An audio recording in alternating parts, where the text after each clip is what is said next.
नमस्कार. आपल्या सगळ्यांचे सोशल महाराष्ट्र न्यूज चॅनलमध्ये हार्दिक स्वागत. चला वळूया तर एका नवीन बातमीकडे. आजची बातमी. धुळे शहरातील देवपूर परिसरातील दत्त मंदिर चौक परिसरात भाजी विक्रेत्यांमुळे होणारी गर्दीमुळे आज एकाचा जीव गेला आहे.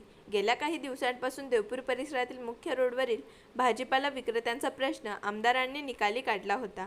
मात्र काही राजकारणी लोकांनी परत त्यांना त्याच ठिकाणी बसू लावल्याने आज धुळे तालुक्यातील वालखेडा येथील सुधाकर पाटील यांचा अपघात झाला आणि या अपघातात त्यांचा जागीच मृत्यू झाला आहे.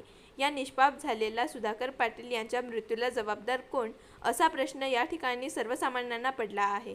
आता तरी येथील भाजीपाला विक्रेते नवरंग पाण्याच्या टाकीजवळ जातील का असा प्रश्न सर्वसामान्यांना देखील पडला आहे.